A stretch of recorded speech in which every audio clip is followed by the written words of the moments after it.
Class 7th का जो heat का टॉपिक चल रहा था उसमें हम लोग का लास्ट टॉपिक होगा लैंड ब्रिज और सी ब्रिज, और इसके साथ ही हम लोग का चैप्टर फिनिश हो जाएगा।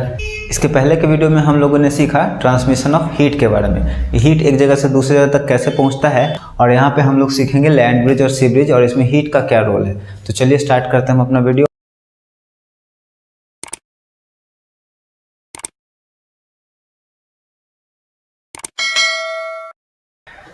हाय, this is Mohan Roy, founder of Career Path Institute. मैं आप लोग का अपने यूट्यूब चैनल पे स्वागत करता हूं। आज हम लोग डिस्कस करेंगे हीट के लास्ट टॉपिक को, लैंड ब्रिज और सी ब्रिज को, और इसे बहुत आसान तरीके से समझेंगे कि क्या रोल होता है इसमें हीट का, और कैसे हवा बहता है समुद्र से कभी कभी ज़मीन की तरफ, जिसको हम लोग सी ब्रिज कहते हैं, और क्यों बहता है कभी कभी ज़मीन से समुद्र की तरफ, जिसे हम लोग लैंड ब्रिज कहते हैं, है ना। तो दो कंडीशन हम लोग देखते हैं। सन हो गया, समझने की कोशिश करिएगा, सन हो गया, ये है आपका लैंड और ये हम लोग का वाटर, ठीक है। और इसी से कॉन्सेप्ट आएगा लैंड ब्रिज और सी ब्रिज का। लैंड ब्रिज कैसे बहता है और सी ब्रिज कैसे बहता है। ओके, तो ये ज़मीन है, ज़मीन के ऊपर मान लीजिए कुछ बिल्डिंग्स वगैरह हैं, खाली जगह है, जो भी हो, ये है ज़मीन, ठीक है। सन रेज जब इसके ऊपर आया और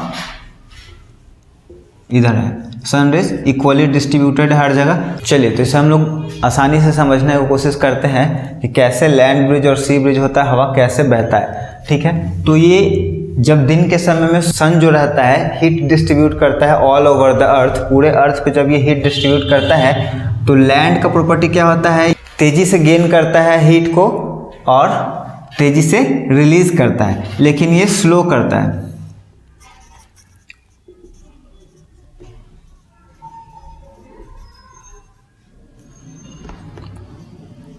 ये धीरे धीरे गेन करता है और धीरे धीरे रिलीज करता है। तो जो सन का रेस यहाँ पे आता है, तो मान लीजिए यहाँ पे एयर है, तो जैसे ही सन का रेज आया तो यहाँ का जो एयर पार्टिकल है वो क्या होगा, हीट गेन करके लाइट हो जाएगा, और लाइट होने के बाद ऊपर उठ जाएगा। ऊपर उठ जाने की वजह से क्या होगा, जब लाइट होकर के ऊपर उठ जाएगा तो यहाँ पे क्या होगा, आपका हीट के सरफेस के ऊपर दिन के समय में क्या होगा, vacant area, vacant space create हो जाएगा, क्योंकि यहाँ का हवा उठ करके ऊपर चला जाएगा, है ना, ऊपर चला जाएगा। ऊपर जाने की वजह से क्या होगा, यहाँ एक लो प्रेशर एरिया क्रिएट होगा, जिसको फिल करने के लिए अब देखिए यहाँ पे क्या है, स्लो गेन कर रहा है, लूज कर रहा है हीट को।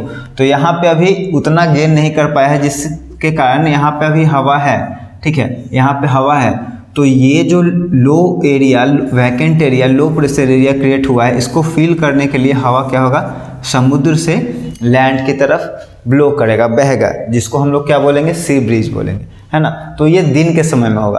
तो सी ब्रिज आपका कब होगा, दिन के समय में, जब सूरज का लाइट आता है। दिन के समय में जब सूरज का लाइट आएगा धरती के पास या लैंड के ऊपर जब गिरेगा, तो लैंड क्या होगा, बहुत फास्ट से हीट को एब्जॉर्ब करेगा। उसके वजह से क्या होगा, उसके आसपास के एरिया का जो हवा रहेगा वो क्या होगा, हल्का होकर के ऊपर उठ जाएगा, जिसके वजह से वैकेंट स्पेस क्रिएट होगा, लो प्रेशर एरिया क्रिएट होगा, और इसी लो प्रेशर एरिया को क्रिएट करने के लिए ट्रांसफर होगा हवा का, कहाँ से, higher concentration to lower concentration, जो कि सिंपल कॉन्सेप्ट है। सैचुरेशन पॉइंट बनाए रखने के लिए हायर कॉन्सेंट्रेशन से लोअर कॉन्सेंट्रेशन की तरफ ट्रांसफर हो रहा है हीट का। तो सी ब्रिज जो होगा वो हम लोग यहाँ से कह सकते हैं कि कब ब्लो करता है, डे टाइम में, डे टाइम में। चलिए, अब सूरज का काम खत्म हो गया, दिन बीत चुका है, रात आ गई, है ना, रात आ गई, ठीक है। अब जैसे ही रात हुआ तो यहाँ से समझ लीजिए आप, रात होने के बाद क्या हुआ, लैंड ठंडा हो गया।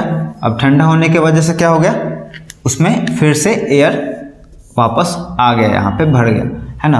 अब रात के समय में ये क्या है, स्लो गेन करता है और स्लो ही लूज करता है, ठीक है। तो धीरे धीरे ये गेन करते गया, और गेन करते करते अब रात के समय में इसका टेम्परेचर हाई हो गया, समुद्र के आसपास का एरिया रात में टेम्परेचर हाई हो गया। अब हाई होने की वजह से यहाँ पे भी रात के समय में लो प्रेशर एरिया क्रिएट हो गया। लो प्रेशर एरिया क्रिएट होने के बाद यहाँ से जो कोल्ड विंड है, कोल्ड विंड, ठंडा हवा लैंड से अब मूव करेगा किधर की तरफ, यहाँ, ये जो खाली स्पेस या खाली एरिया, वैकेंट एरिया क्रिएट हुआ है, तो यहाँ से मूव करेगा किधर, सी की तरफ। तो अब ये कहलाएगा लैंड ब्रिज, जो कि होता है नाइट में। नाइट में। और यही वजह है जिससे हम लोग का हवा चलता है दिन में समुद्र से ज़मीन के तरफ और रात में ज़मीन से समुद्र की तरफ। आप यहाँ से समझ गए होंगे, मुझे उम्मीद है मैं क्लियर हूँ आप लोगों के लिए। अगर आपको कोई भी डाउट है तो आप कमेंट बॉक्स में आकर के कमेंट कर सकते हैं। तो वीडियो को लाइक करिए, चैनल को सब्सक्राइब करिए और दोस्तों के बीच में ज़्यादा से ज़्यादा शेयर करिए। Thank you so much.